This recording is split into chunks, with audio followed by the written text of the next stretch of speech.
Halo kita harus balik lagi di channel Hobi Kidal. Di video kali ini kita akan bahas mengenai senar ya.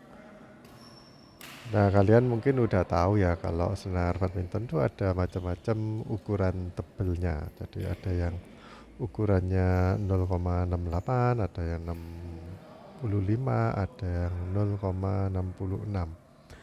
Biasanya itu kita bisa tahu di casingnya atau wadahnya tempat senar, atau dari namanya juga bisa. Misalkan kalau Haikwa ISO 66 berarti 0,66 mili. Itu penampang dari senarnya ya. Tapi walaupun begitu jangan dijadikan patokan karena kalau yang punyanya Yonex BG66 Ultimate itu malah 0,65 mili. Ya, ada pendapat umum yang berpendapat bahwa makin tebal penampang senarnya itu makin awet. Sedangkan kalau tambah tipis, tambah cepat putus. Apakah itu mitos atau fakta?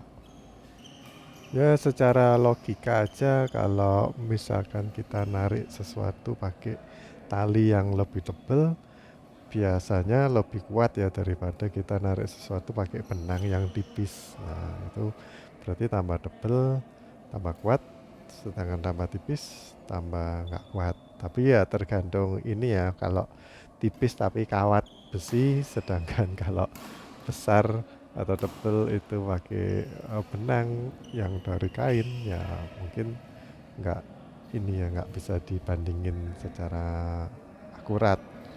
Tapi umumnya ya senar itu terbuat dari plastik ya, atau lebih tepatnya itu nilon bahannya. Tapi ada yang dicampurin kayak titanium atau mungkin ada nggak tahu campurannya apa ya. Tapi biasanya terbuat dari nilon. Mungkin yang perlu kita pelajari itu apakah senar yang kita beli itu terbuat dari satu aja atau monofilamen atau satu penampangnya itu cuma satu atau multifilamen. Jadi kalau kita lihat tali tampar itu biasanya terdiri dari beberapa helai benang atau tali yang di braid atau dililit dipilin ya menjadi satu kesatuan, jadi supaya lebih tebal dan lebih kuat. Oh, kalian mungkin belum tahu ya kalau zaman awal-awal dulu badminton ada, senar nggak terbuat dari bahan yang artificial atau plastik, tapi malah dari ususnya hewan.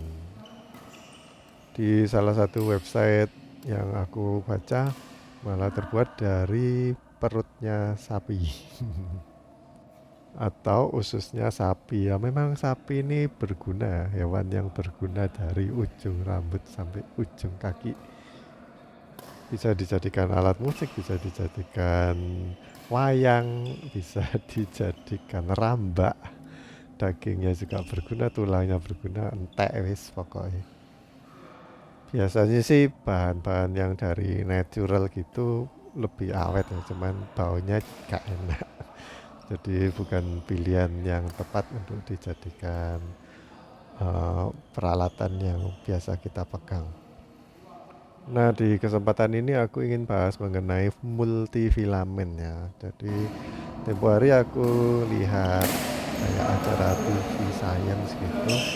Dia kayak narik mobil pakai katrol gitu ya. Terus dia nariknya itu pakai satu tali dijadikan satu di tengah atau beberapa tali yang lebih kecil atau lebih tipis terus dililit kayak bikin tali tampar gitu, dan hasilnya yang dililit itu lebih kuat untuk menahan beban, sedangkan yang kayaknya talinya itu tebal malah lebih cepat putus. Jadi buat kalian yang ingin memilih senar raket, itu aku sarankan cari yang ada tulisannya multifilamen. Ya kalau aku biasanya mengalami sering senarnya itu nggak langsung putus, tapi ada kayak keluar warna yang berbeda gitu, baru nanti kalau lama kelamaan nanti putus.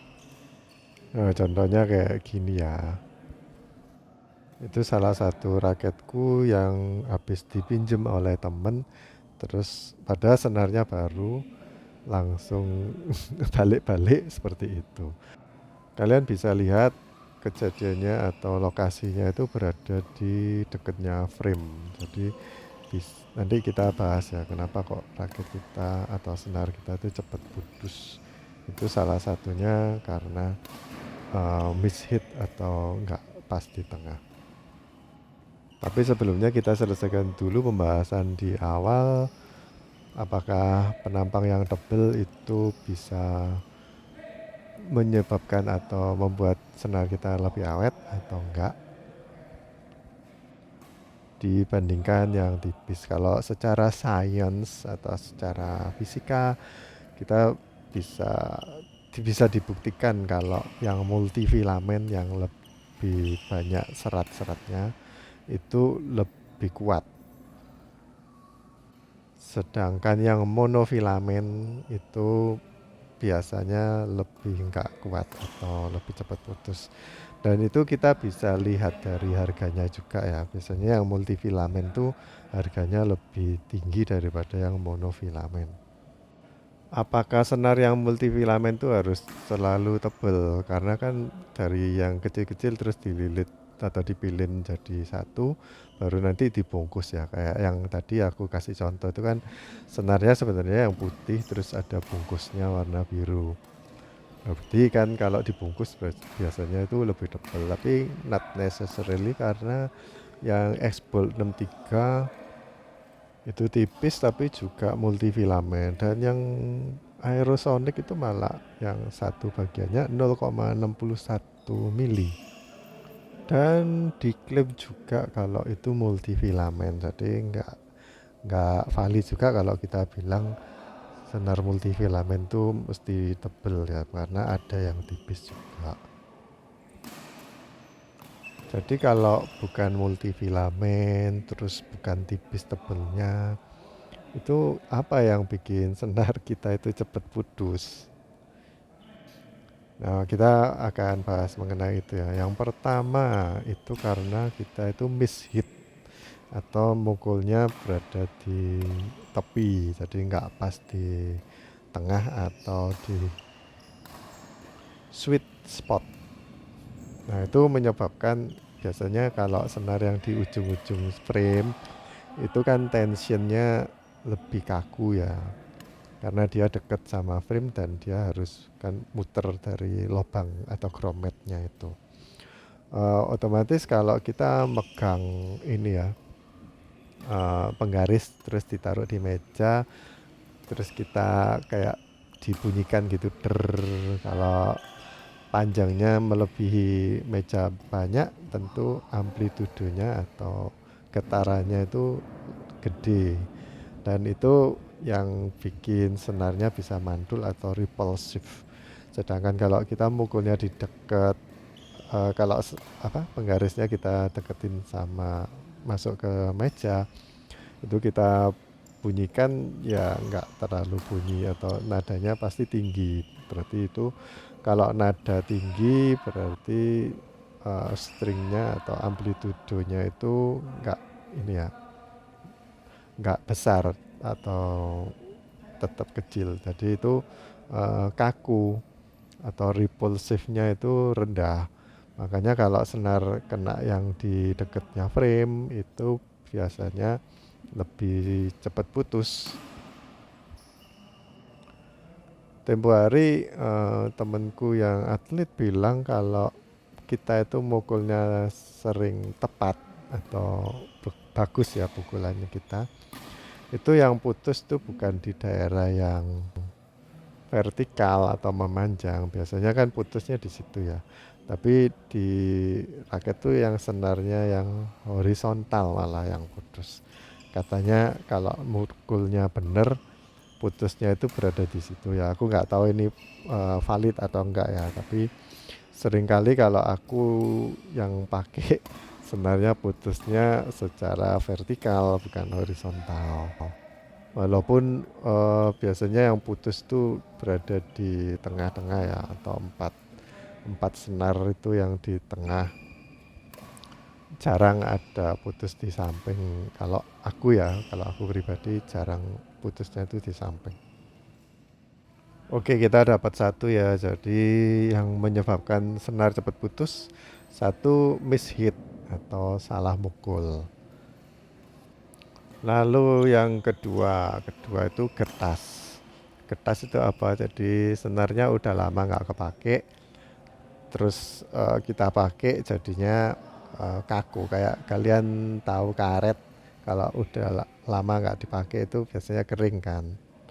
Nah itu juga terjadi sama senar, karena senar ini sifatnya repulsif ya. Jadi kalau kita narik pertama kali minta sama stringernya minta 27, nanti kalau kita pakai lama-lama, misalkan ada alat yang buat ngukur ya, pasti itu tarikannya udah gak 27, jadi 26 atau bisa 25, karena sifatnya dari senar tuh bisa molor. Ya kayak karet celana dalammu itu kan biasanya bisa molor. Nah kalau kita punya raket yang jarang dipakai, itu biasanya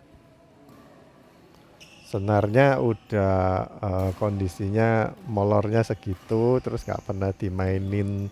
Maksudnya kalau kita buat main tuh kan biasanya molor, meregang, terus mengkeret lagi, molor, mengkeret, molor, mengkeret. Nah itu kita mainin kayak gitu terus, biasanya lebih awet karena molornya itu nanti seragam. Tapi kalau kita jarang pakai, habis molor terus dia berhenti di situ, beberapa bagian mungkin ada yang lebih tipis ya karena ketarik, bagian enggak. Terus waktu kita pakai lagi tepak kena yang tipis jadi putus. Tapi itu aku rasa nggak terjadi untuk senar-senar yang lama. Kalau senar raket lama itu tensionnya kan biasanya cuma 12, 14, itu jarang terjadi senarnya itu putus. Apalagi kalau senarnya itu tebel-tebel, zaman dulu itu senar badminton tebel-tebel jadi jarang putus. Cuman lama-lama ya nggak enak dipakai. Jadi problemnya yang zaman dulu itu sebenarnya bukan senar putus, tapi nggak enak. Jadi mau nggak mau kita harus ganti. Ya karena getas itulah tadi ya. Jadi kalau udah lama nggak putus-putus ya kita gunting aja. Terus kita ganti yang baru. Soalnya udah nggak enak atau nggak repulsif lagi. Itu juga termasuk usia ya. Jadi getas itu termasuk usia. Jadi penyebab kedua kenapa kok senar kita putus yaitu karena usia. Kalau kena suhu kira-kira pengaruh nggak ya? Kalau ya pengaruh sih menurutku. Kalau senar kita bakar pakai korek kan ya putus ya. Berarti secara nggak langsung benda plastik itu biasanya kalau kita mau ngoprek suatu adaptor atau sesuatu yang dilem, itu biasanya kita panasin dulu plastiknya untuk bisa agak meleleh atau sedikit meleleh, itu molor ya, terus baru bisa dilepas. Nah, aku rasa senar juga kayak gitu. Kalau cuacanya panas pasti dia bakal lebih lembek ya. Jadi mungkin nggak pengaruh ke cepat putusnya, tapi lebih lembek atau nggak seberapa ini sih. Nggak, jadi nggak terlalu kaku lagi. Dan itu juga pengaruh juga, dimana kita itu biasanya main dengan senar yang tarian 27 terus dapat raket yang senarnya cuma 25, itu kita merasa kok gak kenceng ya, jadi kita nambahin power terus jadi lebih kenceng dan akhirnya lebih cepat putus. Lalu penyebab berikutnya kenapa kok senar kita itu putus, itu karena kita mukulnya itu sering nge-slash. Kemarin kan waktu aku les badminton tuh diajarin nge-slash kan. Jadi pakai teknik pukulan yang dikipas gitu. kata coachku, udah jangan lama-lama latihannya nanti senarnya putus jadi kegesek kan memang bola datang kepala kok itu kan bulat terus kita gesek. Itu biasanya kalau sesuatu yang digesek pasti kan ngeluarin panas ya. Dan itu lama-lama bikin rantas atau kayak senar itu kita amplas dikit-dikit itu nanti cepet tipis dan putus gitu. Nah ini mungkin satu tip buat kalian kalau kita pakainya itu senar yang monofilamen atau yang bukan multi itu menurutku nggak terlalu enak buat gesek-gesek atau buat nge-slash soalnya penampangnya itu licin nggak berpori. Tempo hari ada di YouTube sih orang yang punya mikroskop yang bisa detail gitu ngelihat senar dan aku rasa senar yang lebih mahal atau yang multifilamen biasanya itu pembungkus senarnya itu dibikin ada kayak berpori gitu jadi lebih keset ya atau lebih kasar buat gesek-gesek atau netting itu enak banget. Jadi itu mungkin alasannya kenapa senar itu ada yang murah dan ada yang mahal selain karena mereknya ya. Kadang kita satu merek pun juga mereka ngeluarin yang murah dan yang mahal. Contohnya kayak Dunlop itu mereka ngeluarin yang murah sama yang mahal. Lining juga dan itu mungkin perbedaannya berada di situ. Bahannya kalau dikasarin tapi tetap tipis, nah itu mungkin teknologinya perlu lebih rumit ya bikinnya makanya lebih mahal. Dan mungkin juga kalau secara ekonomi kayak gitu-gitu teknologi itu kan tambah lama tambah canggih dan harganya pasti tambah murah gitu. Tapi tetap sama produsennya dikasih harga yang mahal karena memang lebih banyak diminati oleh orang. Makanya dikasih harga lebih mahal karena orang pasti milih yang itu walaupun mahal. Oke guys, jadi gitu aja sih menurutku alasan mengapa kok senar kita itu cepat putus. Mungkin ada tambahan lain kalian bisa share di kolom komentar.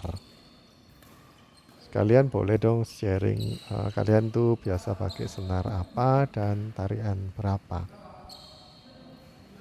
Kalau aku sendiri sekarang lagi suka dengan Lining nomor 3 yang bus. Harganya juga nggak terlalu mahal sih dibanding Ultimax ya. Jadi untuk keawetannya aku rasa termasuk awet sih. 3 bulan nggak ganti itu menurutku worth it. Kalau kalian senarnya apa silahkan share ya. Sampai jumpa di video berikutnya. Bye bye.